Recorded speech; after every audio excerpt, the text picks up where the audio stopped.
اور رات بھر مالک کے دروازے پر پہرا دیتا ہے کہ میرا مالک مجھے روٹی دینے والا اس گھر میں رہتا ہے. ایک روکھے سوکھے ٹکڑے کے شکر میں پوری رات جاگ کر پہرا دیتا ہے. ہم نے اپنے رب کریم کے کروڑوں تر لقمے کھائے ہیں. کبھی عشاء کے وضو سے فجر کی نماز پڑھنے کی توفیق ہوئی کہ عشاء کے وضو سے لے کر ہم سجدے میں پڑھے رہے ہوں کہ آج کی رات شکر کی رات, آج کی رات سجدے کی رات, آج کی رات تلاوت کی رات, آج کی رات رونے کی رات, آج کی رات اللہ کے سامنے گڑ گڑانے کی رات. میرے پیارے رب نے مجھ پہ کتنے بڑے بڑے کرم اور احسان فرمائے ہیں. آج میں تشکر کے جذبات کے ساتھ یہ رات اللہ کی یاد میں محبت میں گزاروں گا. میرے بھائیوں, کتا ہم سے جیت گیا اور ہم ہار گئے. کتا ہم سے جیت گیا اور ہم ہار گئے. اللہ اکبر کبیرہ, اللہ اکبر کبیرہ. تو استغفار کہتے ہیں گزرے ہوئے زمانے میں جو ہم نے گناہ کر رکھے ہیں اس پر سچے دل سے معافی مانگنا اور آئندہ نہ کرنے کا مضبوط ارادہ کرنا. انہی گناہوں کو اس کو کہتے ہیں توبہ. شیخ الحدیث حضرت شیخ ذکر رحمۃ اللہ علیہ تحریر فرماتے ہیں حجاج کرام 9 ذی الحجہ کو میدان عرفات میں جمع ہوتے ہیں اور زوال آفتاب سے لے کر غروب آفتاب تک اللہ کی رحمت کا دریا جوش میں آتا ہے جی. اور شام کے وقت اگر کوئی بندہ یہ سوچے پتہ نہیں میرے اللہ نے مجھے معاف کیا کہ نہیں کیا, اللہ تعالیٰ اس پہ سخت ناراض ہوتے ہیں کہ تو ہوتا کون ہے میرے بارے میں یہ سوچنے والا, میں نے معاف کیا کہ نہیں کیا, کیا تیرے گناہ بڑے ہیں یا میری رحمت بڑی ہے. جا بخشے بخشائے مزدلفہ کی طرف چلے جاؤ, آج میں نے رحمت کا دریا بہایا تھا, سب کو معاف کر دیا.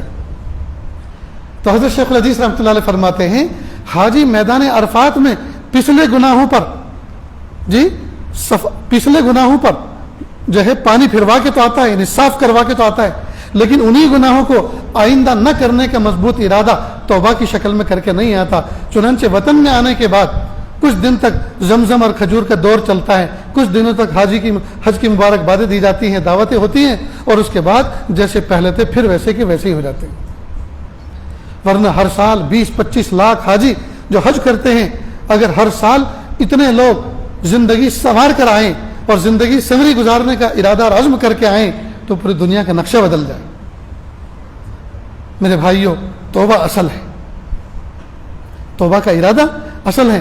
ہمیں چاہیے کہ ہم اللہ تعالیٰ سے مضبوط پکا اس بات کا ارادہ کریں میرے پیارے اللہ ماضی میں جو گناہ کیے ہیں آئندہ ان کو نہیں دہرانا, آئندہ ان کو نہیں دہرائیں گے. میرے پیارے اللہ بس بہت ہو گیا, اللہ آپ ہمیں معاف کر دیجئے اور آپ ہمیں ہمت و قوت دے دیجئے کہ ہم ان گلیوں کی طرف, ان راستوں کی طرف مڑ کے نہ دیکھیں جن میں ہم نے گناہ کیے ہیں, منہ کالے کیے ہیں. اتنی بات سمجھ گئے دوستو؟ ایک بات اور سمجھیں, اگر ہم اتنے گناہ کریں اتنے گناہ کریں اتنے گناہ کریں, نیچے زمین سے ٹکرا جائیں اور اوپر آسمان کی چھت سے ٹکرا جائیں, پھر بھی یہ گناہ محدود ہیں, لمیٹیڈ ہیں. اوپر آسمان نیچے زمین, لمیٹیڈ گناہ محدود ہیں, 2 حدوں کے درمیان میں محدود ہو گئے. اللہ کی رحمت ان لمیٹیڈ ہے, ہمارے گناہ لمیٹیڈ ہیں, ہمارے گناہ محدود ہیں. اللہ کی رحمت ان لمیٹیڈ ہے, اللہ کی رحمت لامحدود ہے. تو محدود کا لامحدود چیز سے کیا مقابلہ؟ اس لیے مایوس تو کبھی نہیں ہونا چاہیے. کئی مرتبہ نوجوان بچوں کو شیطان مایوس کر دیتا ہے اور کہتا ہے تو نے تو راتوں کو انٹرنیٹ پہ بیٹھ بیٹھ کے تو نے کیا گناہ نہیں کیے, تیرا نام اعمال تو سیاہ ہو چکا ہے, تو کبھی اللہ کا ولی نہیں بن سکتا. نہیں دوستو, اگر سچے ندامت کے آنسو بہا کر اگر ہم نے اللہ سے توبہ کر لی, استغفار کر لیا, تو اللہ دھوبی بیٹا چاند سا بنا دیتے ہیں. تو اس مضمون کی اہمیت کو دوستو ہم سمجھیں اور کبھی بھی مایوس نہ ہوں. ایک روایت ہے قیامت کے دن اللہ رب العزت ایک گنہگار بندے کے بارے میں فیصلہ فرمائیں گے, فرشتوں سے کہیں گے کہ اس کو جہنم میں ڈال دو. فرشتے کہیں گے پیارے اللہ, ہر وقت آپ سے آپ کی ولایت مانگا کرتا تھا, ہر وقت توبہ استغفار کیا کرتا تھا, ہر وقت کہتا تھا اللہ مجھے گناہ سے بچا لیجئے, اللہ میں نہیں بچ سکتا, میں کمزور ہوں, لیکن آپ بچا سکتے ہیں, آپ قوی ہیں, اللہ بچا لیجئے. باوجود جاننے کے اللہ فرمائیں گے یہ مانگتا تھا کہ ہاں پیارے اللہ آن ریکارڈ موجود ہے, ہم ایویڈنس ہے, ہم گواہ ہیں, آن ریکارڈ موجود ہے.